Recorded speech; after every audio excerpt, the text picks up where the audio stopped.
Why had I never heard of this until recently? This is Iron Blood, published in 1996 by Microforum and developed by Family Production Incorporated. Maybe that's why I hadn't heard of it. As far as company names go, it's hard to think of one more drab than Family Production. But while it may sound like a group of stay-at-home moms, FamPro was a fascinating game developer.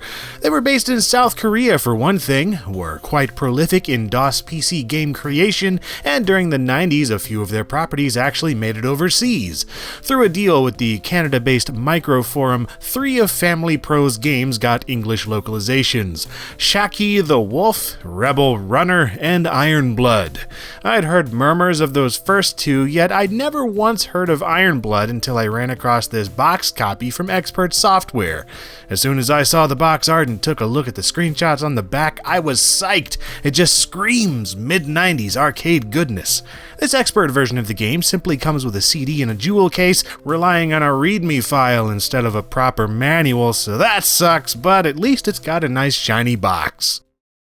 Ferrum Plasma starts up with this manga-looking chick alongside a few setup options, and in a somewhat unusual move, there's only support for Sound Blaster sound. It's either that or nothing, so suck it, Mediavision fanboys.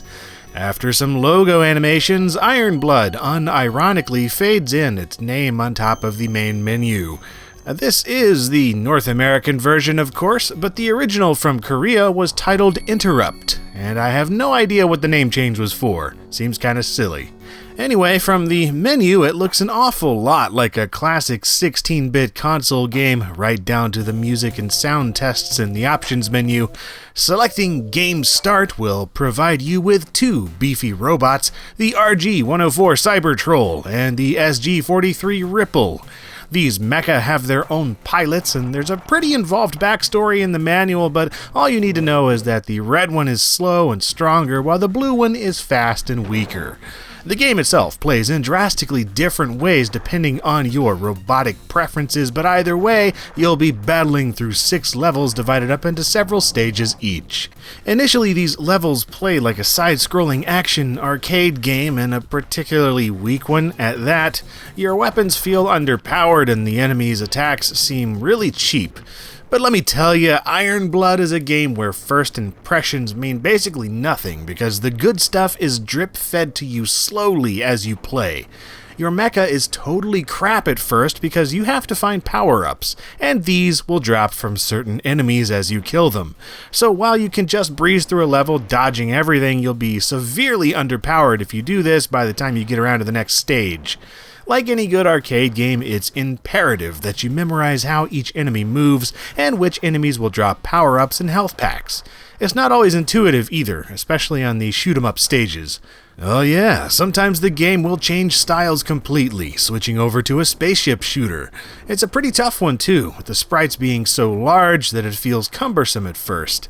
But once you figure out that many of the ships won't hurt you if you touch them, and doing this and killing them up close is key to collecting power-ups and health before they fall off the screen, it's pretty awesome.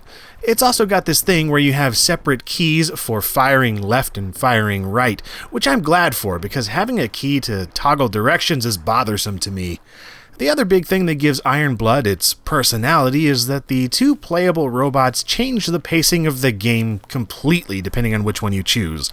The red one is all about bursts of power and doing damage from a distance, being equipped with a jetpack, guns, bombs, and a crazy powerful punch. But everything with this guy is slower and more methodical, from aiming your guns to using the jetpack. The blue bot is all about twitchy speed and melee attacks, making use of a double jump and a lightsaber of sorts to rapidly strike down foes up close.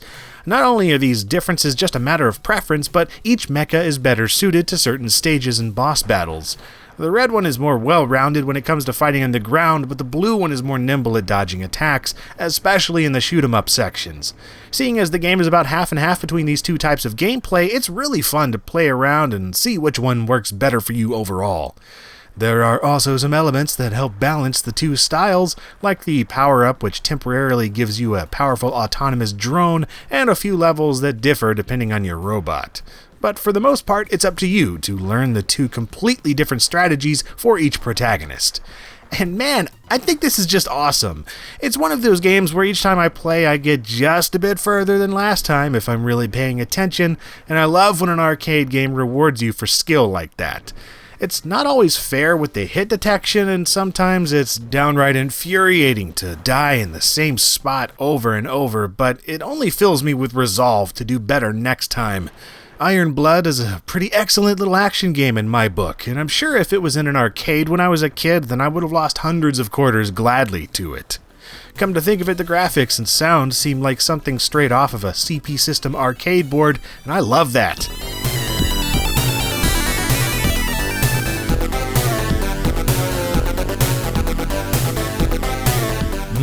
Yeah, that's one sexy FM soundtrack.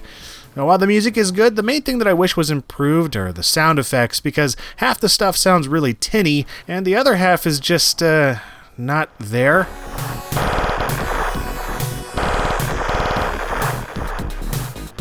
Oh yeah, and the fact that you only have a few continues before getting a game over, that just annoys me in a home computer game where you can't insert more credits.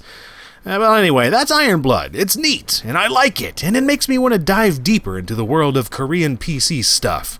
Maybe there are way better DOS games from Korea in this vein, but dude, this one impressed me, and it's still worth playing, so track it down and give it a shot if you ever have the chance.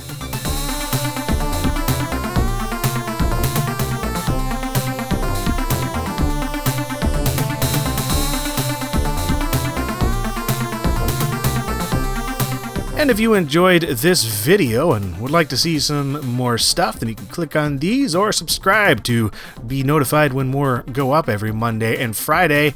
And yeah, leave some comments if there's some other Korean stuff from Family Production or whoever else that you might want to have me check out or keep an eye out for. I'm looking for this stuff more actively now that I've run across Iron Blood and some of the other things that I have while researching this. This is exciting, man. It's like running into a treasure chest of games I didn't know existed. You can also do Twitter and Facebook and Patreon for social things and supporting the show and getting videos early, things like that. And as always, thank you very much for watching.